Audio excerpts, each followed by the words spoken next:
Louvado seja o nome do Senhor. Fomos criados para adorar a Deus, amém? Esse é o nosso chamado, essa é a temática do mês de junho, adoração, e a gente entende que precisa estudar sobre esse tema para que não nos restringamos a achar que a adoração é um ato dominical ou adoração e canção tem uma ligação tão umbilical que parece que uma se encerra na outra, quando na realidade não é. Nós temos dois textos hoje muito interessantes que a gente quer tratar juntos, um no Velho Testamento e outro no Novo Testamento. Então você vai ler comigo, primeiro um texto no Antigo Testamento, não vamos chamar de velho, mas no Antigo, na Primeira Aliança, que está no segundo livro de Samuel, do profeta Samuel, 2 Samuel, 2 Samuel, último capítulo, verso 24, e nós vamos ler no verso 17 até o final do livro, e depois a gente vai abrir na carta de São Paulo aos Romanos, no Novo Testamento, no capítulo 12, e nós vamos fazer aí algumas pontes de ligação sobre a temática da adoração, sobre o que é adoração, sobre como a adoração se expressa no nosso cotidiano. Ao ver o anjo que estava matando o povo, disse Davi ao Senhor: fui eu que pequei e cometi iniquidade. Estes não passam de ovelhas. O que eles fizeram? Que o teu castigo caia sobre mim e sobre a minha família. Naquele mesmo dia, Gade foi dizer a Davi: vá e edifique um altar ao Senhor na eira de Araúna, o Jebuseu. Davi foi para lá em obediência à ordem que Gade tinha dado em nome do Senhor. Quando Araúna viu o rei e seus soldados vindo ao encontro dele, saiu e prostrou-se perante o rei com o rosto em terra e disse: por que o meu senhor e rei veio ao seu servo? Respondeu Davi: para comprar a sua eira e edificar nela um altar ao Senhor, para que cesse a praga no meio do povo. Araúna disse a Davi: o meu senhor e rei pode ficar com o que desejar e oferecê-lo em sacrifício. Aqui estão os bois para o holocausto, e o debulhador, e o jugo dos bois para a lenha. Ó rei, eu dou tudo isso a ti. E acrescentou: que o Senhor, o teu Deus, aceite a tua oferta. Mas o rei respondeu a Araúna: não, faço questão de pagar o preço justo.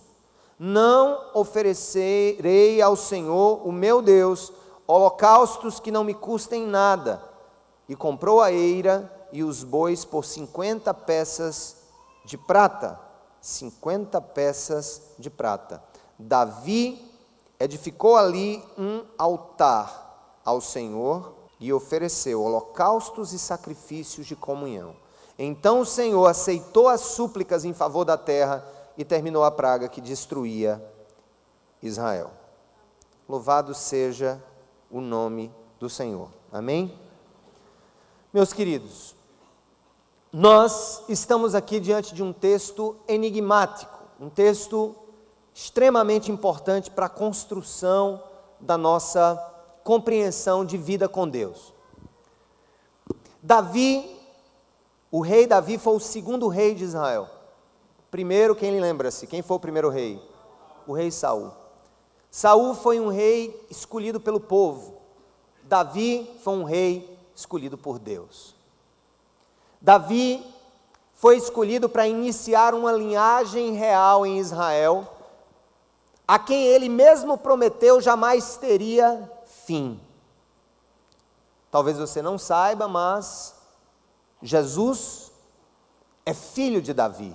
Não filho na primeira geração, no sentido de Davi ser o seu pai, o seu progenitor. Mas Jesus vem da linhagem do rei Davi. Ele vem da tribo de Judá. E Davi foi um jovem escolhido por Deus para reinar, e não sabia ele que seria um dos maiores imperadores da história da humanidade. De fato, sob a liderança de Davi e depois do seu filho Salomão, Israel alcançou a maior glória de todos os tempos em sua história terrena. Nunca mais Israel foi como foi na época de Davi e depois do seu sucessor Salomão. A ponto de pessoas do mundo inteiro irem visitar o templo de Salomão, o templo que o filho de Davi construiu, que foi idealizado por Davi, mas foi construído por Salomão, seu filho, foi considerado uma das maravilhas do mundo antigo, junto com as pirâmides do Egito, os jardins suspensos da Babilônia, e hoje se equipararia a grandes obras consideradas maravilhas do mundo, como por exemplo o Taj Mahal, como por exemplo o Cristo Redentor, e pessoas corriam do mundo inteiro para visitar aquele lugar. Como hoje no Brasil, por exemplo, pessoas vêm de toda a América Latina e de outras partes do mundo conhecer a Basílica de Aparecida lá em São Paulo. E aí, toda aquela glória não foi uma glória que não tenha sido misturada, banhada pelo lodo, pelas sujas águas do pecado. E embora Davi fosse conhecido como um homem que tinha um coração segundo o coração de Deus, isso não significa absolutamente perfeição, isso não significa absolutamente completude, mas se Davi tinha uma qualidade que o notabilizava diante dos olhos de Deus, era a capacidade de quebrantar-se, a capacidade de arrepender-se, a capacidade de voltar atrás nos seus atos insanos. Muitos dos atos de Davi foram atos que produziram um grande dano a ele mesmo, ao seu povo e também ao próprio reino. Davi cometeu 2 dos pecados mais hediondos que nós vemos na Escritura, quando ele, não tendo ido à guerra como deveria ter ido, porque os reis da antiguidade deveriam ser os primeiros a sair em guerra para defender o seu povo, ele mandou os seus comandantes e resolveu viver o chamado ócio da criatividade pecaminosa.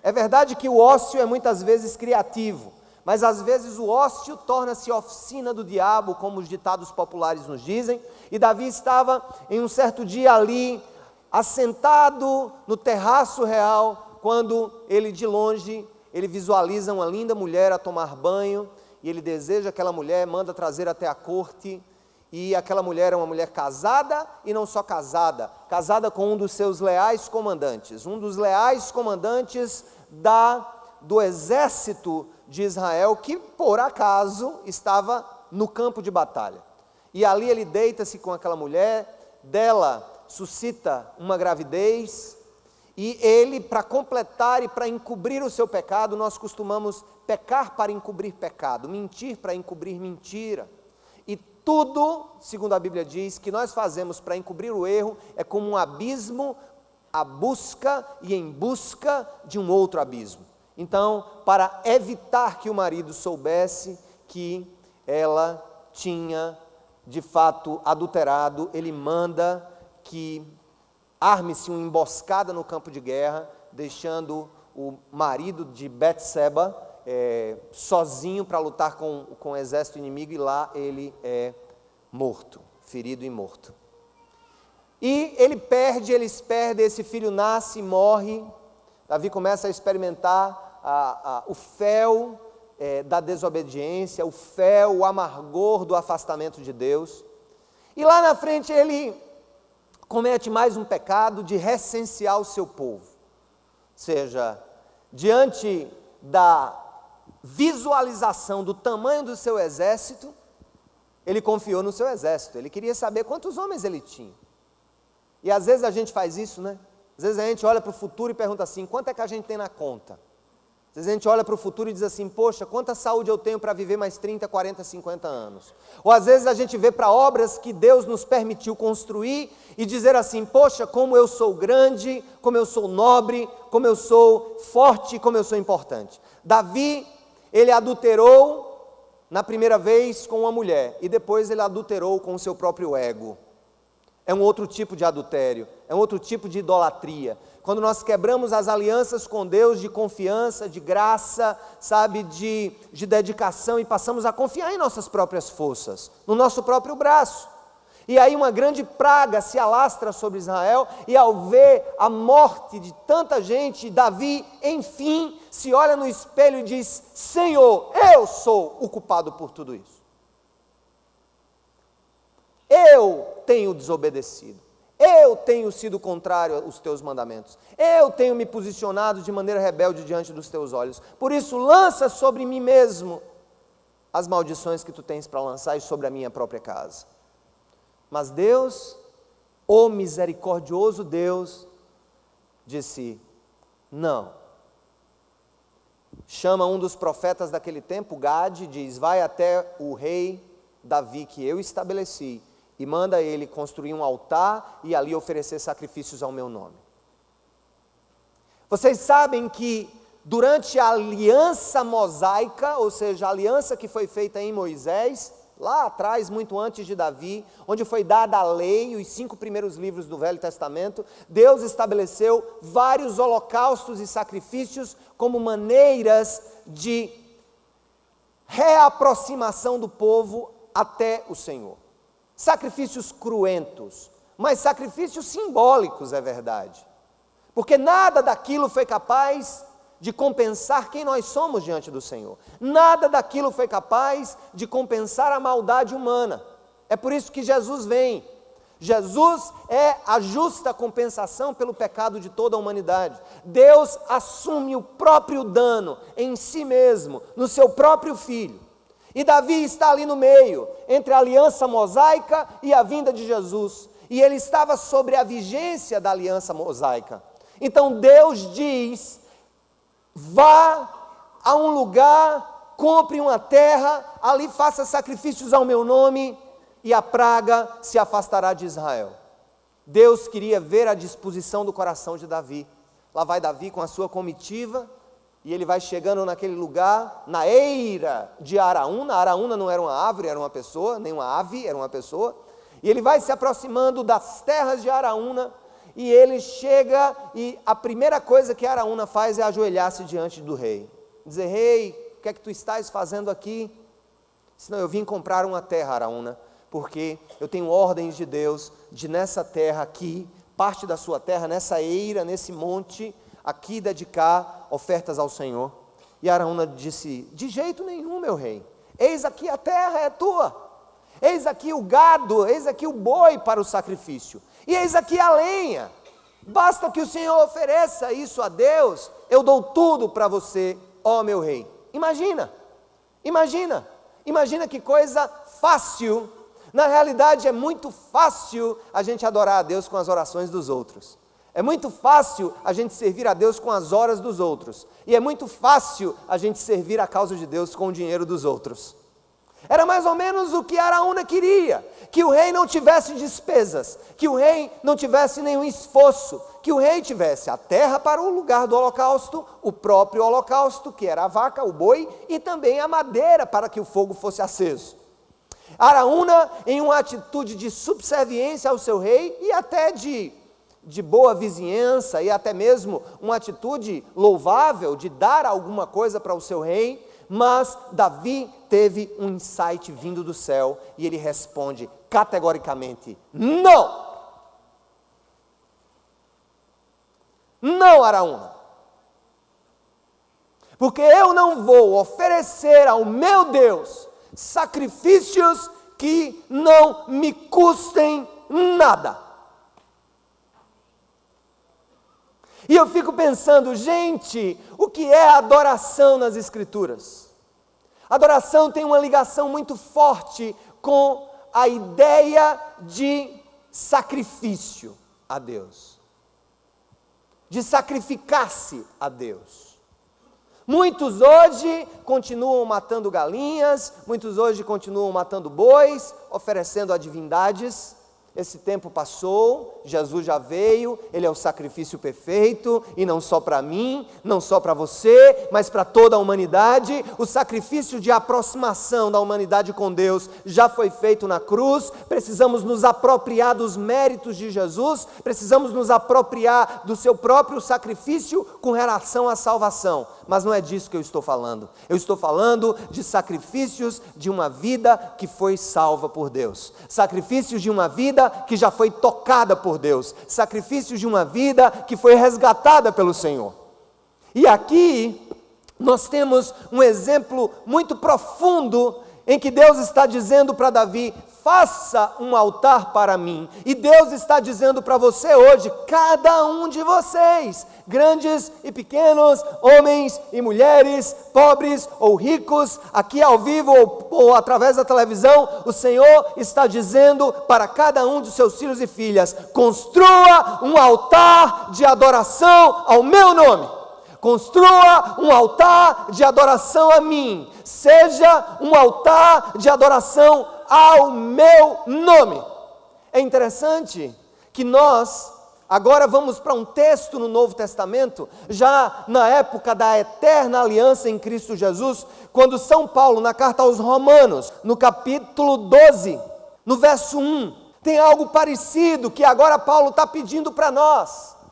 Paulo está aqui fazendo as vezes do profeta Gade. Paulo agora não está falando para Davi, ele está falando para mim, para você, para nós, para o mundo inteiro. E ele chega e diz assim, portanto, verso 12, vamos lá juntos, vamos ler comigo. Portanto, irmãos, rogo-lhes pelas misericórdias de Deus, que se ofereçam, como gente? Em sacrifício vivo, santo e agradável a Deus. Este é o culto racional de vocês. Não se amoldem ao padrão deste mundo, mas transformem-se pela renovação da sua mente, para que sejam capazes de experimentar e também comprovar a boa, agradável e perfeita vontade de Deus. Amém? Gente, o que é que ele diz? Ele roga aqui pelas misericórdias de Deus.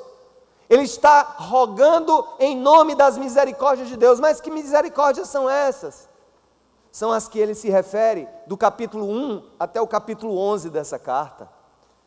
Ele está dizendo assim, olha, porque Deus nos justificou, façam isso.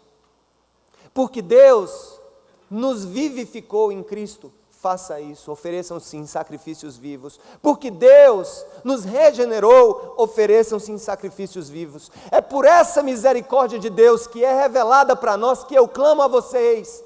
Deus tem sido bom conosco, Deus tem sido bondoso conosco, Deus nos salvou em Cristo Jesus, Deus nos tocou em Cristo Jesus, por causa de todos esses atos de misericórdia. Por isso que ele diz, pelas misericórdias do Senhor eu vos rogo, eu vos exorto, eu vos incentivo, ofereçam os vossos corpos agora como sacrifícios vivos e agradáveis a Deus, não mais vacas, não mais touros, não mais nada disso, mas nós mesmos. Paulo está usando aqui a mesma ideia de adoração que nós vemos lá em 2 Samuel capítulo 24, mas com uma conotação nova, a conotação da nova aliança, não a conotação da velha aliança, da antiga aliança. Jesus morreu, já houve a reversão de todo o curso de caos sobre a humanidade diante da justa ira do Senhor. O Filho já foi morto, o Filho já foi sacrificado, o Filho já foi crucificado. E o que nós temos que fazer diante de tanta misericórdia? Oferecer os nossos corpos agora, não como sacrifícios mortos, mas como sacrifícios vivos. É paradoxal. Como é que algo é sacrificial e ao mesmo tempo continua vivo?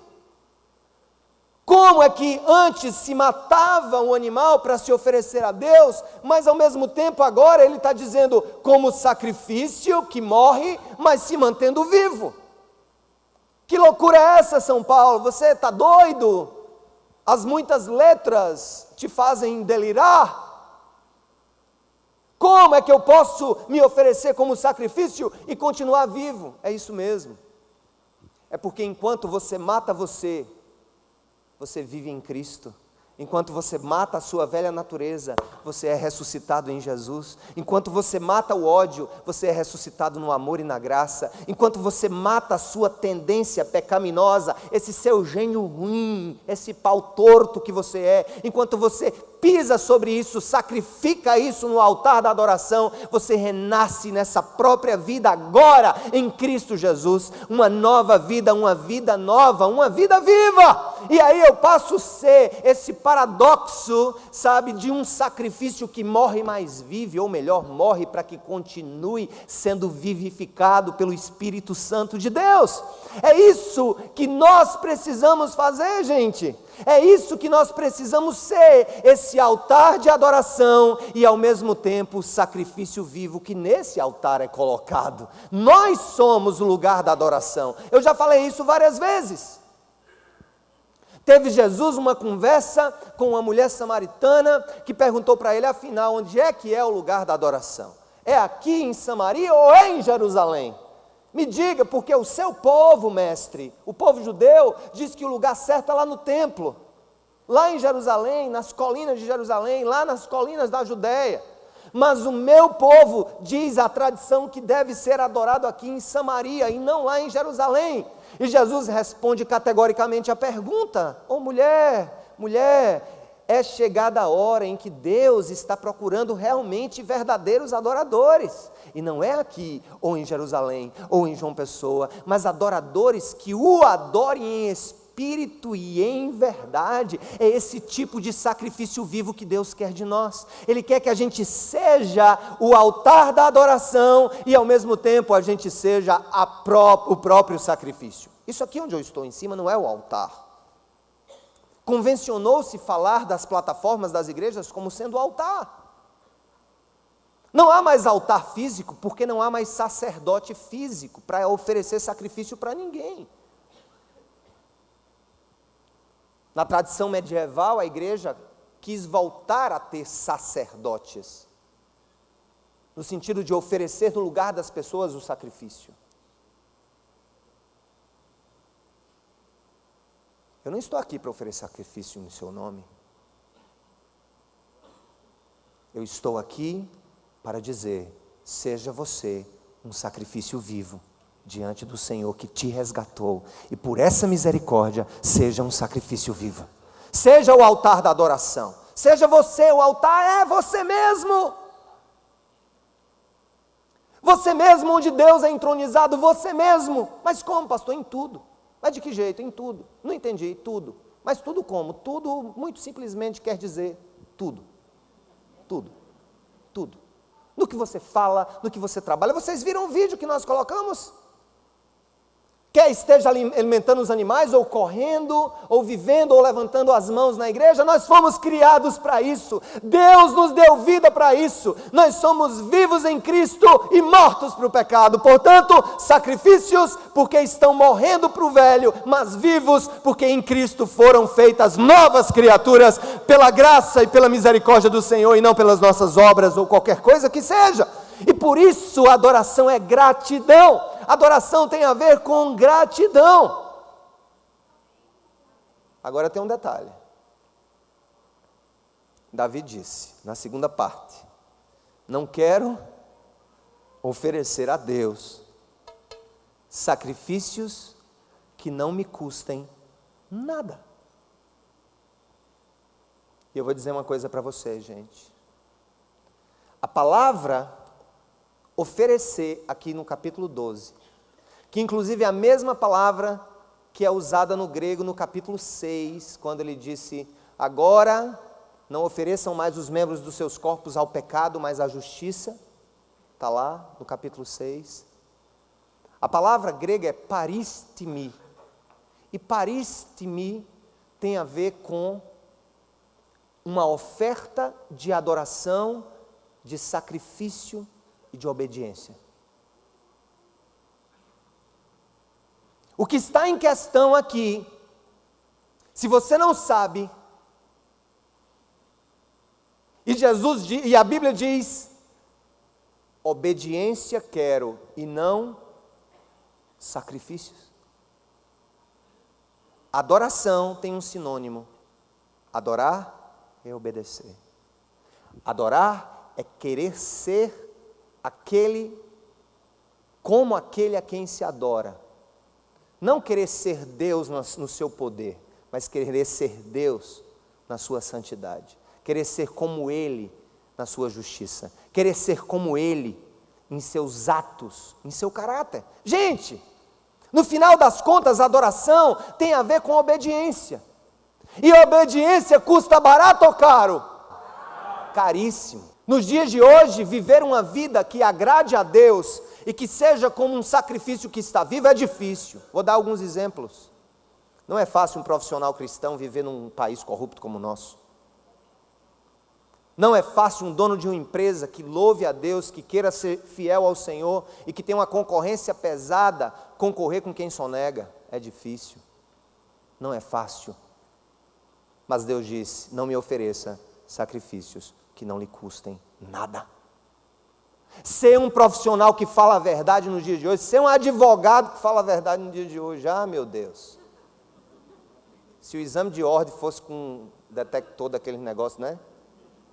Não, o exame de ordem vai ser assim, é detector de mentira que advogado fala. Meu amigo, Jesus não dava carteira para quase ninguém. Escutem, é difícil. É difícil. É difícil, inclusive, ser autoridade hoje, no meio de autoridades corruptas.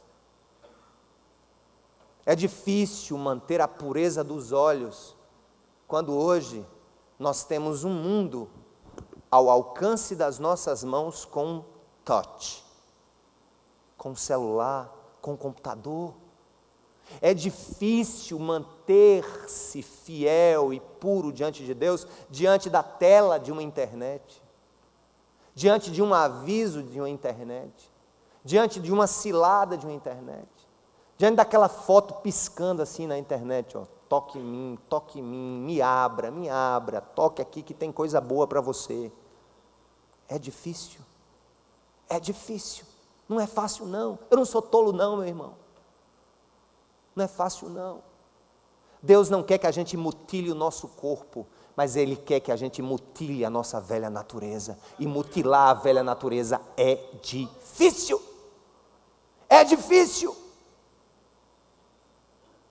O caminho das facilidades, o caminho de um cristianismo superficial é muito fácil. A gente tem algumas regrinhas, olha, procura se manter, entendeu, assim, mais ou menos, no meio do pessoal, mais ou menos, vai para a igreja no domingo, tá certo? Quando o pastor Sérgio for, né? Vocês pensam que eu não sei não, é dos sergianos dessa igreja? Cuidado, meu amigo. Gente que liga de manhã, é ele? Eu sei que você é ele, né? Tu tá lascado, meu brother. Porque Deus ia te dizer uma coisa grande naquele outro culto, e você não veio, porque a carcaça chamada Sérgio não estava lá, tá bom? E você perdeu a bênção, tá bom? E bênção de Deus também é como água que passa debaixo da ponte. Cuidado. Mas não é fácil nos mantermos fiéis ao Senhor no mundo de hoje. E outra coisa, vamos mais longe. E continuar adorando e servindo a Deus na doença. E continuar servindo e adorando a Deus no desemprego. E continuar servindo a Deus e adorando ao Senhor na solidão. E continuando servindo ao Senhor quando não se tem tempo. E continuar louvando e servindo ao Senhor quando o tempo fecha, quando as coisas se complicam. Mas aí é que está, o cristianismo de hoje é o cristianismo de Araúna.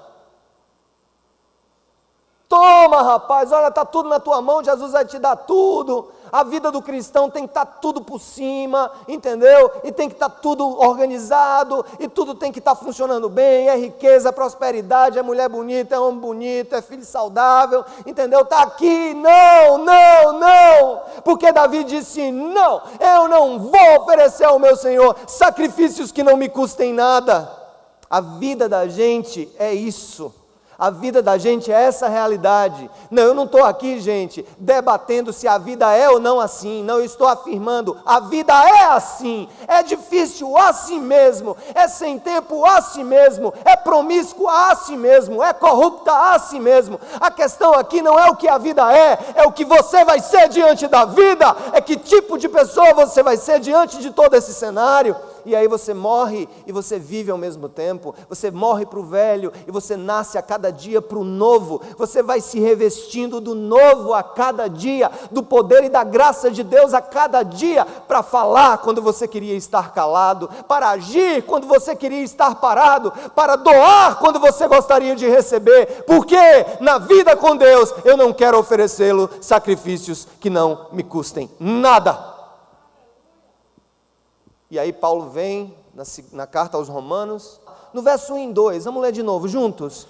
Portanto, irmãos, rogo-lhes pelas misericórdias de Deus que se ofereçam em sacrifício vivo, santo e agradável a Deus. Este é o culto racional de vocês.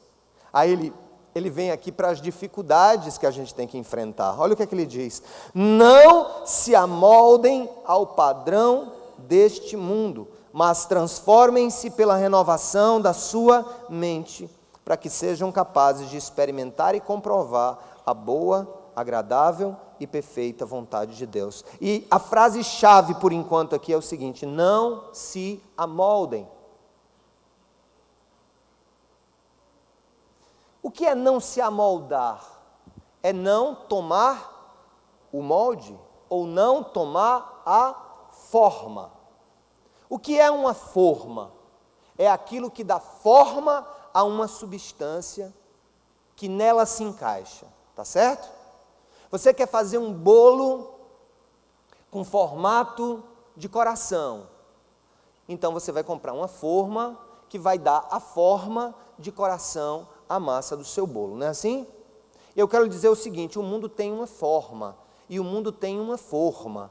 E a forma do mundo é a forma da iniquidade. Na fluidez de uma vida cristã sem princípios, você é como um fluido que vai se amoldando à forma do mundo.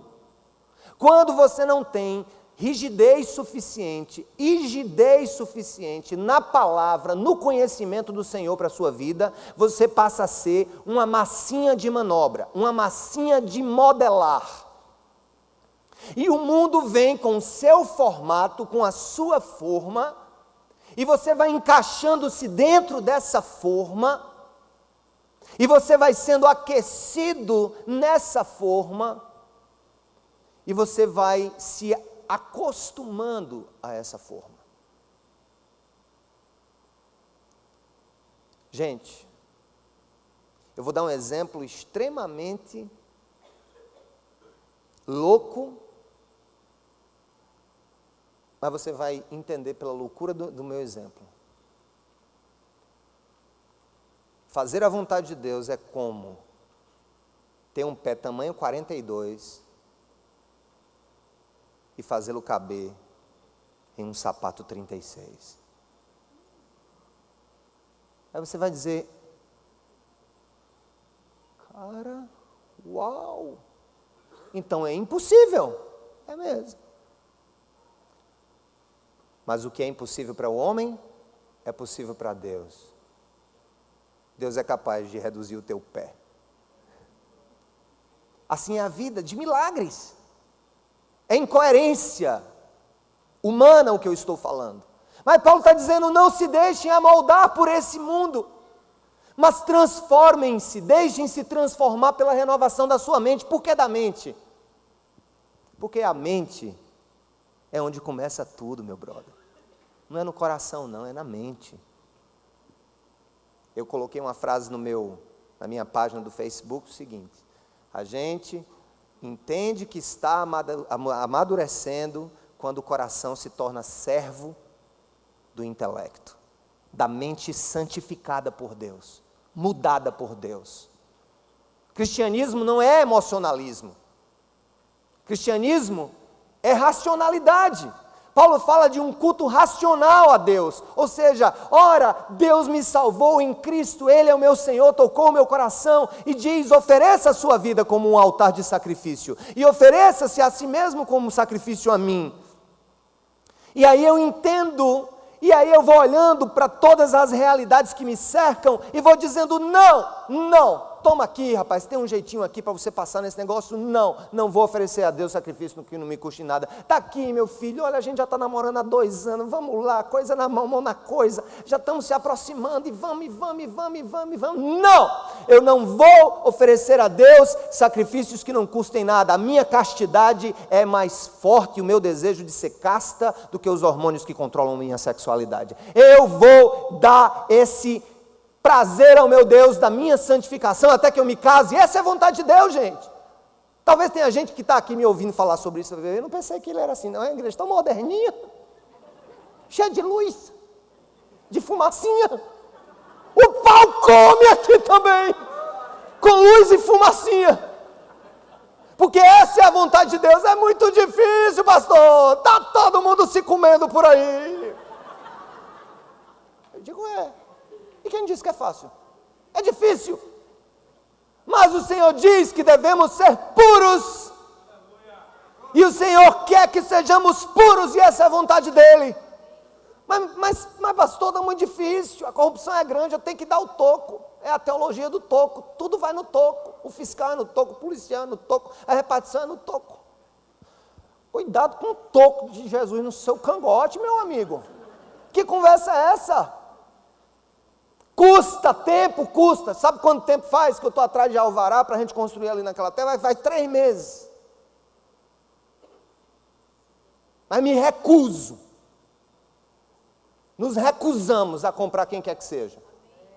Se você passar naquele corredor ali, você vai ver alvará de tudo. Tudo que você imaginar. De bombeiro, de sudema, de não sei o quê. Teve um que a gente passou 8 meses para tirar. É esse mundo que a gente está vivendo mesmo, de iniquidade, de safadeza, e diante das facilidades do mundo, você vai responder, porque você é filho de Deus e filha de Deus, não oferecerei ao meu Senhor sacrifícios que não me custem nada. Se obedecer é difícil, é isso que Ele quer da sua vida, é isso que Ele quer, é isso que Ele quer de mim. Mas todo mundo, não importa. Você não é todo mundo?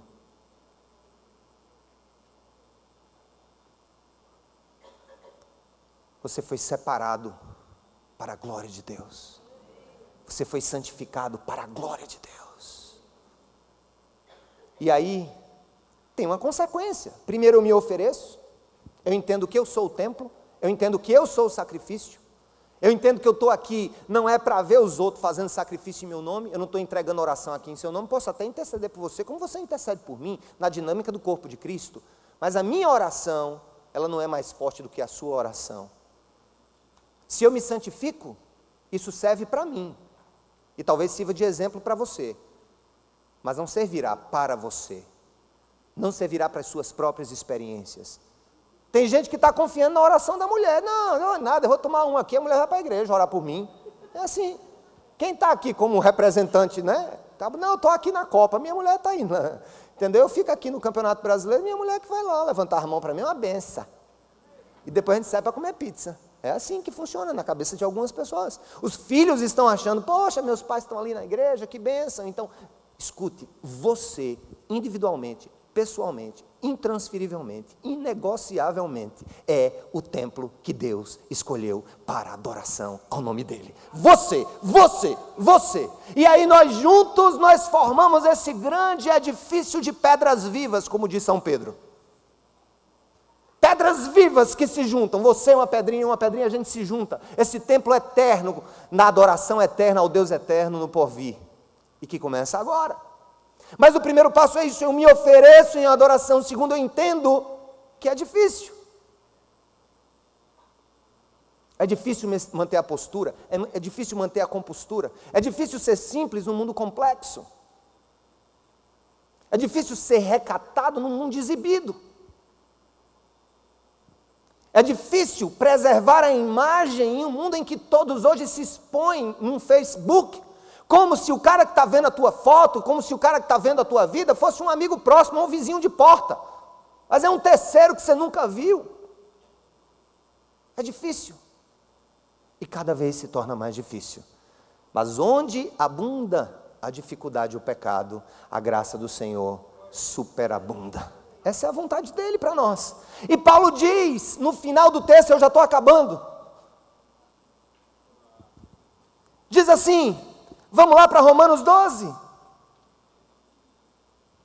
E ele diz assim, olha como ele termina, vamos ler de novo, comparando o texto de Davi com o texto de Paulo aqui. Portanto, vamos lá, igreja, juntos. Portanto, irmãos, rogo-lhes pelas misericórdias de Deus, que se ofereçam em sacrifício vivo, santo e agradável a Deus. Este é o culto racional de vocês. Não se amoldem ao padrão desse mundo, não tomem a forma, mas transformem-se pela renovação da sua mente. Aí vem a boa parte, para que sejam capazes de experimentar e comprovar a boa, agradável e perfeita vontade de Deus. Meu amado, quando a gente encara essa questão com a graça do Senhor, quando a gente encara esse desafio com a graça do Senhor, quando a gente encara e obedece ao Senhor, como Ele está dizendo para nós aqui, gente, coisa boa demais acontece, porque o que Deus tem para você, escute, isso aqui vale para quem não se amolda, isso aqui vale para quem está pagando o preço, isso aqui vale para quem não está recebendo de graça os sacrifícios de Araúna. Se a sua igreja é uma Araúna na sua vida, manda a Araúna pastar.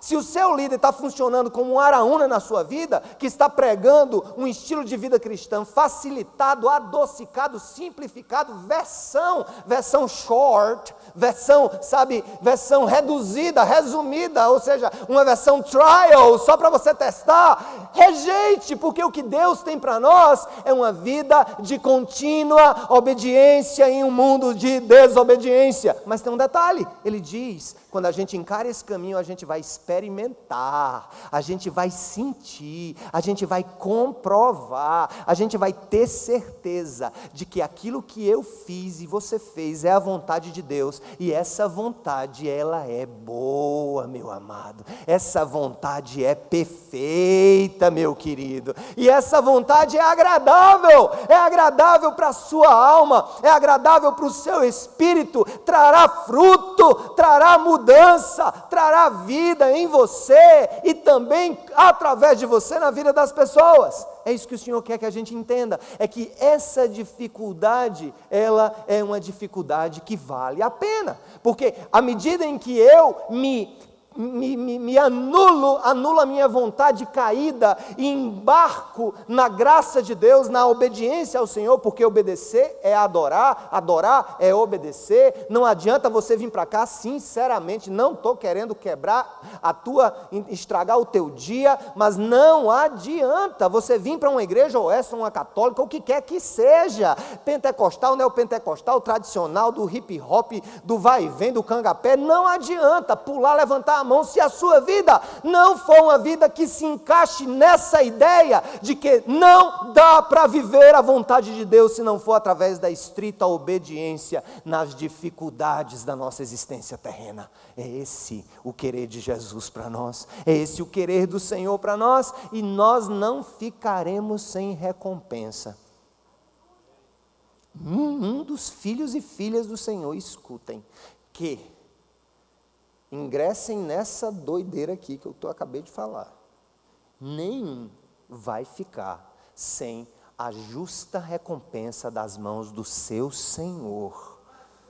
Se você entender isso como algo espiritual, louco, mas verdadeiro, nem toda loucura ela é falsa e nem toda lucidez é verdadeira.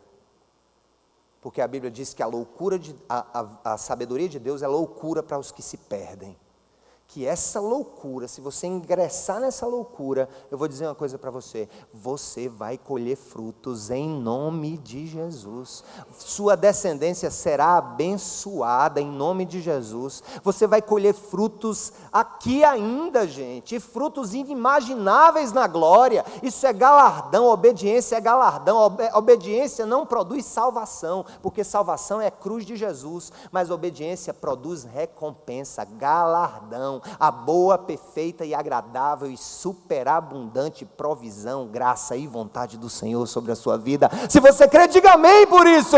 Eu creio, Senhor, eu quero, Senhor, isso para a minha vida. Louvado seja o nome do Senhor.